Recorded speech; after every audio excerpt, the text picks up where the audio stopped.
So, I guess I'll start off this video by talking about my history with the series like I did the last two videos.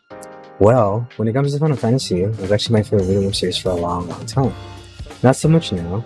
Games dropped off in quality, and some questionable decisions kept being made. The first FF game I ever played was actually 10, though my first exposure to the series was Final Fantasy 8. I was really small, too young to follow a complex narrative like I had, but it was actually my older brother who rented the game from our uncle's game store. The thing that stood out to me was the CD case. It was huge because it had like 400 discs in it. And my baby mom was like, holy moly, this is the most video game ever, for real, for real. But, like with most of my hobbies and interests, I got into it via crime. When I was a kid, I used to spend summers at my uncle's house. They were way better off than my own family, and I was close with the cousins there.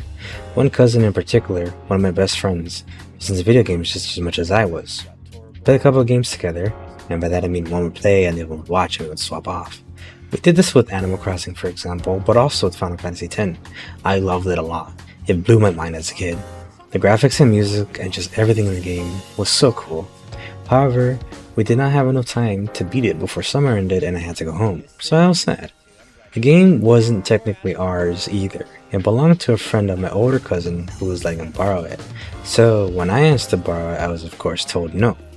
Sitting bummed in the car as I prepared to leave, just before we took off, my cousin who I played the game with came over to say his goodbyes and snuck me the game, basically aiding me in stealing it. I had to go home and play the hell out of that game multiple times though, so worth it. Thanks, Chris Dave. Since then, I play every single mainline FF game. While I have not completed them all still, I'm working on that. Every Friday we stream some Final Fantasy at twitch.tv/Rukaview, currently on FF6 too. But 10 games from there, we get FF16. Now, do I think this game is good, or is it another disappointing FF release? Well, no, I think it's good, but it has some rough spots. Let's talk about it. So the game def has the scale of design you'd expect from a mainline Final Fantasy game. It looks gorgeous and it sounds amazing. There's a lot of details into a lot of things, like I can even hear the leather of Clive's boots crunch when you walk. But I'm not really a sound guy, so I won't spend too long talking about the funny noises the game makes. The music is hella good though. It made my ears happy. There were a lot of mixed things about the game in regards to its reception, which overall seems to be very positive, but I feel a lot of voices having issues with this or that. So I wanted to address some of those things as I talked about some aspects of the game. One that comes to mind is the game's linearity.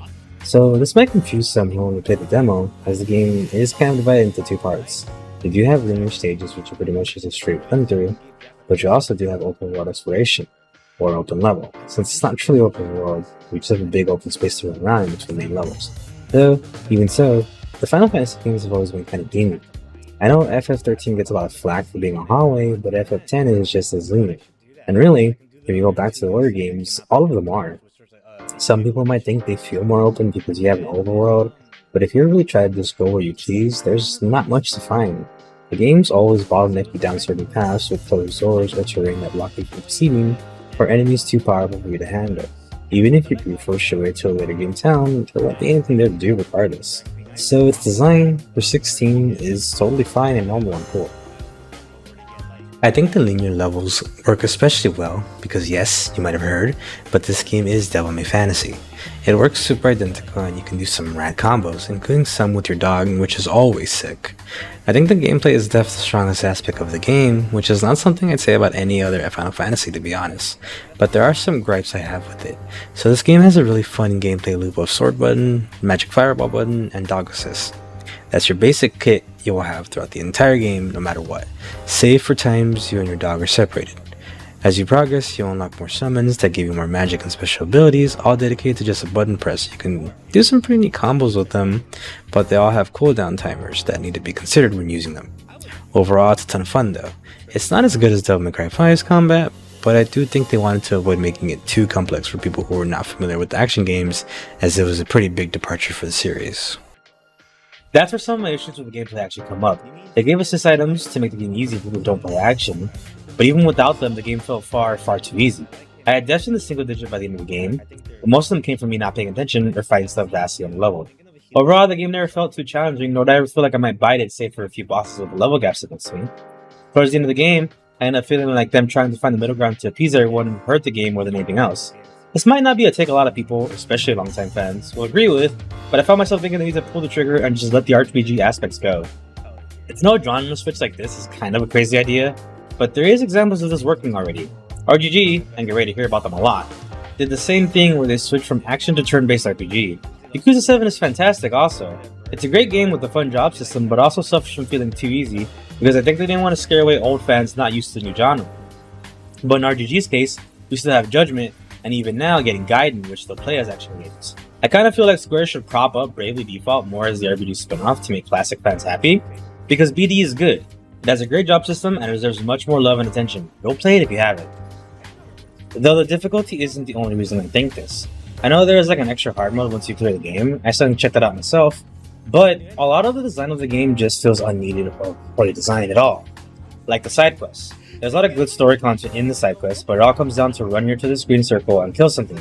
It's boring, it's dull, and it's bad in FF14 and it's bad here. But there's like 30 hours of this alone, and for the most part, a lot of it is just story stuff. I know a lot of people who said they skip doing the side quests, and I don't blame them. It's boring, busy work, and aside the ones that give you better healing or new gear to craft, there's not a lot of incentive to do them. Though, speaking of crafting, I hate it here. It sucks. It's easily the worst thing in this game. You get so many materials, far too many materials. Chests give crafting materials, quests give crafting materials, random fights, story fights. I had more than 1,000 sharp fangs by the end of the game, and I stopped needing them like 5 hours in. And yet, endgame areas still handed me like 12 in a chest. I opened a chest in the overworld once, and had an accessory. It blew my mind. I think that happened exactly once. Most of the material you'll actually get use out of come from the hunts, which are just elite variants of normal enemies. So this game's overall design for the majority of the game actually kind of sucks. They approach it like it was the MMO for the most part, and it hurts the game more than it helps.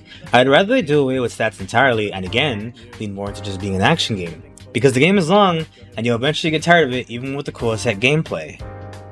But I think it's worth playing through anyways. The linear levels are fantastic, and I think they are designed superbly. And though when I was streaming, people in chat seemed to think the more elite enemies had too much HP, I feel the fights were good pace and the levels only got better. Though my favorite thing in this game was the boss fights. They were excellent. There is usually a few throughout a level, with the final one being the big spectacle, but I love when games throw me random bosses in between that are just super tough dudes. I lost my mind the first Shibuya fight in this game. The proper boss at the end though, that was some good shit, let me tell ya. The game has quick time events, which I know some people have a problem with, but I never minded them. They can lead to pretty cool and cinematic moments so long as they don't pause the pace of the boss. I don't think 16 has that issue. I think the fights transition into the QTEs well and don't feel like a sudden hiccup or something. The real killer though, the kaiju boss fights. When you fight other icons, it usually results in both of you transforming into giant forms like Aspire and just tearing things off. And these fights are by far the coolest thing in the game. The scale and atmosphere are amazing, and each of them feels like the build-up is earned. I do feel like they understood what made a boss fight cool, much like how RGG does, with how they have a lot of build-up to fighting a grand boss, and when you get into it, the music is great. They have a cool flashy intro, and the fight feels amazing for it. FF16 manages to hit that mark well, which I honestly think not enough games do. I want more of these by the end, but the ones you do get are all amazing, and the escalation between each one is great. The icon fights get grander and crazier, all while Clive gets more and more control over Ifrit until you go from just this feral fire monster to a proper godlike being in your own right. Those icon fights alone made me want to keep playing. Though it wasn't just the big cool action levels that had me hooked. I did really enjoy the story, even if it kind of wobbled and lost its footing at some parts, especially towards the end. I'm gonna go over a brief recounting of the story from the top of my head, so there will be spoilers ahead. I think the majority of the video will be talking about the story now, so if you don't want to be spoiled, I'll say turn back now. I'll miss you, and goodbye, like and subscribe. Okay, let's begin talking about the story now, but be warned, I'm shooting from the cuff here, and I'll be skipping a lot of details because there is a lot here. If you want an authentic experience, I highly recommend you play it yourself. I think the opening is super good. They made the right call with the demo letting you play the whole opening act as Baby Clive. I've seen some people get upset at this comparison, but I'm gonna make it a lot because it's hard not to. But I do feel it took inspiration from Game of Thrones, which is not a bad thing at all. The other FF games totally take inspiration from Star Wars, like the main villain being led to the main character in FF4, or stories of rebels fighting the big empire like in FF6 or FF2. Sure, Star Wars didn't invent those things, but it's hard to deny how close the two seem to be, and I think the same thing applies here. Game of Thrones didn't invent dark fantasy, of course not, Berserk did, but it's hard not to see the comparison here. Clive even kind of looks like a bigger red variant of Jon Snow. Hell, they even have a friend who was raised alongside the family as a political hostage, but wasn't treated poorly in Jill/Theon Greyjoy. Though in this case, Clive has sex with Jill, no one has sex with Theon. Not after the sausage considered anyway. Clive even has a cool wolf documenting like how Jon has ghosts. The mom was also giving me Cersei's vibe, and there's a lot more examples, but I'll stop here. Though, speaking of bitchy moms, yours is a bitch. On some trip with your sick little brother, the gang gets betrayed and Dad pulls his best Ned Stark impersonation, and everyone dies super hard. Turns out your mom betrayed you guys and set up so everyone but Joshua, little brother, was to be killed. But you killed him by accident, kind of? Clive being the sole survivor, kinda. Mom puts him to death, but then has a change of heart for some reason and instead opts to make him a slave. I'm not sure if she thought this was more cruel and was being a bitch about it. It never really goes into her reason for doing this, other than that Clive didn't have the Phoenix icon, so he wasn't special enough for her to love him. The mom has some issues, but I'll talk more about individual characters in a moment. So, after the wedding moment at Phoenix Gate, we time skip to a 20-something-year-old Clive who has had it rough. Being a slave in a Suicide Squad kinda sucks, it turns out, though it seems Clive has kinda just taken to doing his new job, trying to get by day to day while holding onto a want for revenge in his heart quietly all the while. On a certain mission, however, he and his squad get caught in the middle of a spat between two icons, Shiva and Titan. This results in most of his comrades getting killed as they try to clear through, and end up spotting the Shiva icon in human form. They decide to try and get their hands on her, and after a fight, Clive realizes it's his childhood friend Jill, and opts to kill the last member of his squad, and it's because he's had enough of that whole slave stuff. He gets ambushed after this, but lucky for him, the sexiest man alive comes to rescue him and he's reunited with the goodest boy Torgal. Jill's out of commission for a while, but it's fine. We hang out with Sid and get a whole feel for how he does things. Sid wants to change the world. He basically wants to wipe the board clean and start with everyone on even footing, because he doesn't like that dominance, the people who have icons, and bearers, the slaves of these worlds, don't really have a choice in most things and are just kind of handed their lot in life. Clive doesn't really care though. He just wants to get revenge on Inferent, who we saw kill his loved ones and such. But for now, we decided we're going to vibe with Sid. Our interests align in that we want to find Inferent, and Sid wants to deal with the icons in general, so off we go. And the first obstacle on our way is the wannabe girl boss Benny. I end up feeling mostly sorry for her because she was just kind of pathetic and how she was betrayed, as someone so desperate to avoid the awful life she had before, using her body and her magical gift to step on anyone to ascend higher and away from the pit of her former life. But after we duke it out with her, we find out Clive is actually part Kirby, and we observe her powers and take a root from her. This results in her having a breakdown, and almost becoming catatonic until she is nearly kidnapped by some bandits. She goes berserk and transforms to Super Benny, in which we turn out to be Inferent and have another fight, except it's big and it's really cool. We kill the fuck out of her, and Sid is sad because they used to be a thing. Something I kinda wish they elaborate or went into more. But that's our first icon down, and Clive realizes his target of revenge was actually just him this whole time. Clive is pretty broken down about what he did, and he seems ready to quit. But luckily, Jill is better now, and she's pretty and likes Clive, so this gives him a newfound motivation to help Sid, and we join his crew properly. Our objective now is to break the 4 crystals, a neat little role reversal from the previous first 5 games in which we tried to protect them. But Sid says since the source of magic is the crystals, if we get rid of them, everyone will be even again, so off we go. We find out too much exposure to the magic gas makes you a zombie as we navigate through some underground mines to get the first crystal, and when we destroy it, Sid gets hurt, and we have to fight the creepiest version of Typhon, which has a great boss theme by the way. Once we're done with all that though, Sid dies. It's a real bummer, but Clive sees an opportunity to replace his stupid name, so he takes the title of Sid, and then we skip ahead 5 years. Clive's been taking his time, but he is still doing the mission, freeing slaves and working on destroying the crystals alongside Jill and the others. Eventually we end up in Earthland and fight Titan, who fucking hates Sid, and us, and he makes a great antagonist. We have a couple spats with him, and it eventually leads to invading his home turf and fighting him as an icon, who is probably the best boss in the game to me. We break the crystal and move on to the next objective, which is the Land of Dragons and Dragoons, and eventually lead into a fight with the main man himself, Bahamut. He's a bit much for us, but we learn Joshua is still alive, and we refuse to go into space and beat the dragon down. Also, this is the kingdom Mom betrayed us for. Turns out her son is Ultima, the main villain of the game, and after Dion, Bahamut, kills him, Mom freaks out and game ends herself. It's a pretty crazy night, but hey, Joshua's alive, so that's neat. We also broke the crystal after the fight. But that's all 4 crystals destroyed. I only mentioned 3. Alright, one of them revolved around Joe's backstory, but it doesn't actually have an icon fight, and it's kind of rushed through that I forgot it even happened. while I was writing this, legitimately. To recount that real quick, Jill wants revenge on her slaver who made her do horrible things, so we go and deal with this. Liquid Flame, an FF5 boss, appears and defends it, and Jill transforms and kind of just like hovers nearby while we fight it. I get that the game tells us she's using ice to stop lava from the area while we're fighting, but you can literally see Shiva in the back just sort of hanging out. I think she occasionally will throw ice spells, but it was so infrequent that I didn't really notice. But like, yeah, we win and blow up the crystal and Jill gets some closure. I'll talk more about Jill later. So anyways, one more crystal left because there's 5 here. But it's over in a faraway kingdom, so we take a boat and get met by Odin, who beats our asses in the cutscene. I hate when games make you lose in the cutscene, it's lame, but Odin then splits the ocean and beats you in gameplay, so that complaint is redacted. So we're 0-2 against Oster now, and we ended up on an island with Jill. We touch her group and get the Shiva power from her, so we have nearly all of them except Odin.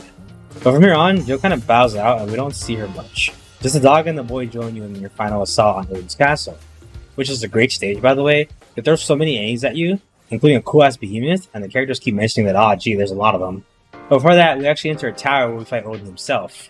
I like this fight a lot, it's cool, but we don't actually get a fight with Ifrit Odin, as he kind of bodies Ifrit. It's mostly just a sword fight, which is fine, but I'm sad we don't get a cool icon fight. I was always itching for those. After that though, once you make it just outside the last crystal, all our friends arrive to hold the door, and then Ultima warps Clive and Joshua inside the dark world? I'm not really sure. And we fight him. We beat him and destroy the crystal, but then the super crystal spawns, and this was like Ultima's plan all along, I guess. The super crystal in the sky is our final objective, and the game throws all the side quests and hunts it has left before we go, which have some great conclusions to characters and lives I think are worth seeing. I really like Gav becoming a father, and Clive calling him a brother, for one. But once you're ready, you set off on Bahamut's back, and you, Joshua, Torgal, and Dion begin the final battle with Ultima. You lose everyone straight into the fight and end up having to 1v1 Ultima for your will, but Clive got that dog in him. And after what I think is a great final boss, you deliver one final punch to his stupid face and he dies. It's all over. Clive heals Joshua and then destroys the final crystal by, dying? I guess? I don't know. The ending kind of stumbles, I'm not gonna lie. We get an epilogue that shows there isn't really any magic anymore and that Joshua lived and wrote a book about their journey, and then we hit credits. Overall, I like the game, not the ending. There is this red star next to the moon that they kept focusing on, and I thought it was going to be something we visit, like going to the moon in FF4 or something. But when Clive dies, the star just also dies because it was symbolic, which ended up just feeling dumb to me. I didn't really get why Clive died this time. And I had Joshua survive being at the Epic Center if Clive didn't. Dion dying was lame too, but that's not my only issue with the story, so I now want to focus on Jill, as she is the main focus a lot of people had. Now, some camps say she's fine and written well, and others think she's bad and not written well at all. I'm kind of in the middle ground here. I like Jill, I love her romance with Clive, it's good. My problem with her, and the majority of the characters, is that they don't get enough play. Joshua, Dion, Jill, even Sid, when they're in your party, I forgot they are there half the time because you can't actually interact with them at all. No combos or growths can be seen with them. You can't change their gear or even see stats. They're just kind of hanging out and fighting enemies in the same general area as you. Instead of feeling like partners, they felt more like another player fighting the same mobs as you because they happen to have the same quests in the same area. From what I've seen, a lot of people felt Jill got shafted and didn't get to do much, which I agree. Her story moment kinda comes and goes, and then the rest of the game she does little except get kidnapped twice. I don't need her to be some femme fatale badass, but I would like to see her be capable and strong. Her role was to support Clive, and she does that excellently, but I think she could have also been strong in her own right while doing so. I feel like it would have gone a long way to make the other characters playable, even in brief segments like we have with Baby Joshua, or at least give me some command over them. Clive is the leader, and the other characters all seem to acknowledge this, so I see no issue with them following his orders in combat. Just like something to make me feel like the character is actually contributing to my quest and struggles. I feel this character-focused game struggles to make the other characters relevant when we're playing a special and chosen one, and the others are just kinda lame in comparison. This isn't to say the other characters are bad, they get some good spotlight in the side quests, but even so I felt the only other character actually with me on this journey was Torgal, the character I actually had direct command over. And so, when he was absent, I was missing part of my kit, and it made the lack of his presence much more apparent. If I could have played as Dion and then lose that feature when he died, I think it would have been more impactful seeing him fall to his end instead of just like, oh, okay, bye dude. Back on Jill though. They bring up that she can't join you in the final fight because she doesn't have Shiva anymore, you do. I don't know if I missed something, but like, we took Bahamut also, and Dion can still do Bahamut things. Hell, we took Tideman and Garuda too, but those guys still transformed anyway, so I'm not really clear on that. But enough on the story for now. I wanted to bring up one more thing before I end off. I've talked with a few friends who told me they skipped the side quests like I mentioned before. I don't blame them, as the majority of the side quests are very, very boring. By majority, I mean all of them. Once you've done one, you've done them all. However, there's some great story content in them. Blackthorn and Karen have good stuff. Torgal has great plot, and he is the most loyal pupper ever. Uncle Byron gets more screen time in them, which is always great, he's the GOAT. But it made me think, what should and shouldn't be hidden away in side quests? I want to bring up RGG again, as I think they got it right, in which side stories in Yakuza and Judgment games have such a vastly different tone, the main story being dark and even depressive or heavy, while the side content has this ultra serious character doing goofy as shit, and it's awesome for it. Some of the side content in RGG involve fighting mooks, yeah, but the majority of it never even involves combat. Instead you do entirely different gameplay in these fun little minigames, and it's such a good and refreshing break. In 6th screen, it literally all is just go here and kill the monster and reward with decent to good cutscene. Stuff like Jill, Joshua, and Gav's content I don't feel should have been in the game hidden away by boring busy work. I'm not sure if the solution is to turn Final Fantasy side quests into new games, but like, hey, I like Chocobo racing and it's a missed opportunity not to miss out on side quests is all I'm saying. Which is kind of weird because they used to do that. It was in 7, and I remember that Chocobo race you had to finish in 0 seconds in 10. Plus, with how serious and edgy 5 appears, him actually being a sophomore doing goofy things would have been great. In the end, I liked Final Fantasy 16. I think it's good. It has flaws for sure, but this is probably the best shape an FF game has been at launch since like 10. Not counting 11, I have no idea the state of that when it first came out. I fully expect and I'm waiting for Final Fantasy 16 Special Edition with Legendary Virgil though.